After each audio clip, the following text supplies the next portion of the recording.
التي كانت حاضرة البحر تو سو اذ تأتيهم حيتانهم يوم سبتهم شرعا ويوم لا يثبتون لا تأتيهم څکله به د هفتې ورځ وا نو میشه به ورته په جوات راتللی او څکله به د هفتې ورځ نه وا نو بیا به نه راتلی كذلك نبلوهم بما كانوا يفسقون اندان منا مو د هغو خلکو څنګه نفرمانی کوي د هغو خلکو امتحان مو اخلي اردو کې ترجمه کوم واسألهم عن القرية التي كانت حاضرة البحر اور ان سے پوچھئے اس گاؤں کے بارے میں اس بستی کے بارے میں جو سمندر کے کنارے آباد تھی اذ یعدون فی السبت اذ تأتیہم حیتانہم یوم سبتہم شرعا ویوم لا یثبتون لا تأتیہم جب انہوں نے ہفتے کے دن کے معاملے میں زیادتی کی وہ اس طرح کہ ہفتے کے دن مچھلیاں سامنے آ جاتی تھیں اور جب ہفتہ نہیں ہوتا تھا تو نہیں آتی تھی کذالک نبلوہم بما کانوا یفسقون ہم اسی طرح امتحان لیتے ہیں اس قوم کا جو کہ نافرمان ہو اللہ رب العزت دی حضرت موسیٰ علیہ السلام دی زمانی یہودیونو واقعات سے کل بیان کا نو اوس دی موسیٰ علیہ السلام نباد دی حضرت داود علیہ السلام زمانی خوشو ایوا واقعہ بھی نہیں سکنی یہودیون دا فطری طور باندې نافرمان واقع شوی دی هر دور کې دغه نافرمانی کړی دا چنانچه دا یو کله و په تورات کې دی هغه کلی نامه ایلات راغلی دا او عام مؤرخینو دی هغه نامه ایله لیکلی دا ایله یو کله و نو دغه بحر قلزم په کنارې باندې واقع و او د کلی ته حق بنایل شي او د اندخ کلی په مناسبت سره د سمندر هغه حصہ څه کومه د کلی ته مخه مخ ته هغه ته خلیج حق بنایي نو بهرحال دا خلک چونکې د سمندر په غوړې ابود وو نو چې تا د سمندر په غوړې ابدي وي نو د هغو خلکو عموما ذریعه روزګار د میشیو اخکور نه وي لکه اوس ایمو کراچۍ ده دا کراچۍ کې دنیا کوم دا کنه اخکریون ورته سمندر په غوړې بقاعده ټیکی اخیستلی شي بقاعده لنچونه مې هغې ورته اخیستي دي غاټې غاټې کشتۍ ورته اخیستي دي د همدې مقصد دپاره ګورنمنټ ورته بقاعده پرمټ ایشو کوي او هغو خپل ټیکسونه لنډوي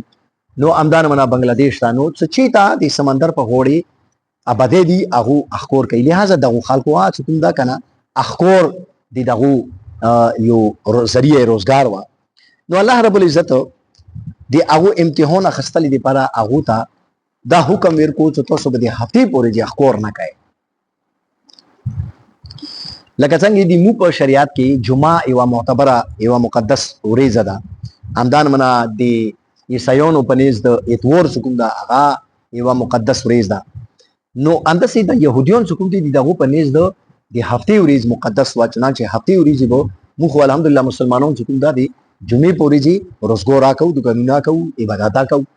نو دغو به د هفتې په ورځې هېچا نه کول یو روزګار بیا هغې زمانې کې دغو د هفتې په ورځې نه کولو ایون څه په کچنو کې به ټکان یا نه پخولې دا ورځ بس صرف د مو چې کوم دا کنه عبادات دپاره ده نو بهرحال الله رب العزت وفرمایلو چې دې ورځې به تاسو اخکور نه کوئ نو اخکور آسیا چې کوم د حضور اکرم صلی الله علیه وسلم ما د دې متعلق دا هدایت ورکړي دي چې د اخکور پسې به ډېر تعاقب نه کوئ ډېر به ورپسې منډې نه وایئ ځکه چې دا انسان بیا غافلوي کوم سړی چې اخکور پسې منډې شروع کړي تاسو به لیدلي وي چې هغه کله یوه اخکور پسې وي مرغه پسې سوی پسې چیشي پسې منډې وایي نو هغه ته بیا دا پته نه لګېږي چې د لمانځه ټایم رانه ووتو که چیشر نه ووتو د کوم خلک د مارخورو هغه اخکرونو ته ځي تاسو هغو نه پوښتنې کوی شئ هغو ته یې وایي هفته د ځان پته نه لګېږي چې چېرته وي چې چېرته نه وي بس یو مخې نو بهرحال دې کې ډېر انحماق الله رب العزت نه خوښوي نو د هغو ته یې دا وفرمیل تاسو به دې ورځې اخکور نه کوئ د میشیو اوس قدرت داسې شوان شولو چې هفتې ورځې به د هغو اخکور نه کولو نو چې کله دا پوزیشن جوړ شولو نو میشیو ته پاتې ولګېدله چې د هغو خو د هفتې په ورځې موږ ته څه نه نو هفتې ورځې به څه شوه نو میشۍ به مخامخ ورته راووتلې باندې سمندر پوسه پوسه به سارې وي خپل وي او چې کله به هفته نه وه ویوم لا یثبتون لا تاتیهم چې کله به نور ورځې شولې اتوار پیر په ورځې به شولې بیا به میشۍ غایب شولې نو دغه څه چل وکړو چې دغه هلا وکړه هلا دا وکړه چې سمندر نه د لګي لګي فاصله کې ستر ستر تلبونه وته جوړ او د سمندر نه وته د نلې وروستلې وړي وړي نلې وته وروستلې نو هغه نلې کې به د میشه روغللې دغه هغه ته تلبونه ته روغلې او دغه به بیا لګیا شولو هغه ځکه به دا باند وتړلو بس د میشه به بیا دوباره نشو تلای نو شه هفته ورځې به جامه شوي تور پورې چې کوم دا کنه خپل رواني وای اټولې نو الله رب العزت په دغه خبرونه نه راوځي شولو او دا ورته فرمایلی چې ګوره تاسو ته مو دا یلی چې تاسو په دغه ورځې اخکور نه کوي خو تاسو هلی چې کوم دا هغه ورکی شروع کړل چنانچه حضور صلی الله علیه وسلم د يهوديانو متعلق دا فرمایلی دي خپل امت ته پیغمبر علیه السلام دا هدایت جړی کړی دي چې لا ترتکبو مرتکبات اليهود چې تاسو هلی ما جوړاوي لکه څنګه يهوديانو هلی جوړی کړی وي چې هغه به کوم دا کنه دغه هلو په ذریعہ باندې وي د الله رب العزت حرام کړي شیون به ځون ته حلال کړل چنانچه یو بل روایت کې راځي چې په يهوديانو باندې د لعنت وي چې هغه به د هلو په ذریعہ ځون ته حرام شیونه حلال ول وغه دسي چې الله رب العزت هغه باندې چربي حرام کړی و ووز دا ور باندې حرام کړی و نو هغه به څه چال کول چې ووز دا بیلو چې ووز دا خو کوم دا کنه هغه وشه الله رب العزت مو حرام کړی دا وشه نه خو نو هغه به ووز د خار سکړل پیسې به وخړل نو هغه خبره مغه ته وته نو خبره دا شاید حضور اکرم صلی الله علیه وسلم خپل امت ته معنی کړه دا تاسو د هلو بهانو سره د الله رب العزت حرام کړي شیونه خپل ځون لپاره حلالوي ما تاسو فکر کړی دی مو په پښتنو کې دا شاید سخت دی پنجاب تلور شي هغه کې د پیمټو کوربور سره چوپی شنه دغه ځای کې دار کوم دا کنه ډېر مارون نوستي دا کسٹم کې د برګینونه د اورې دی د دکانونه سچته دکاندار کسي الا ماشاءالله جنا خلکو نه خدای ستلی دي اوس نوی هلاره وبسلی دا هغه دایي چیرې درهم ورکوا ناغ دیونه چې شو غوړي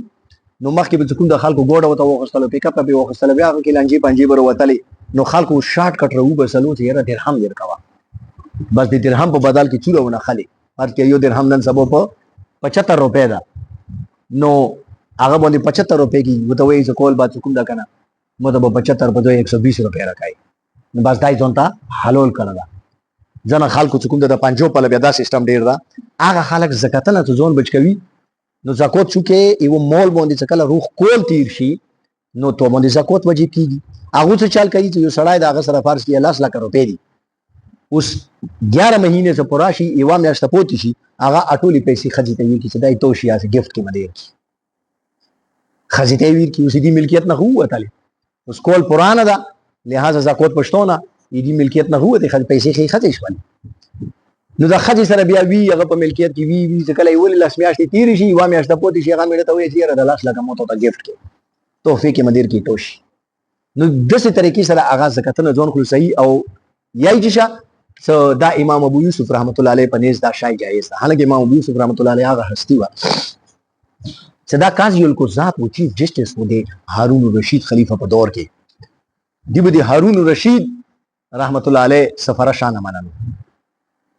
او ریځ کې به باوجود دي چې د چیف جسټس و 200 راکوته نه دی کول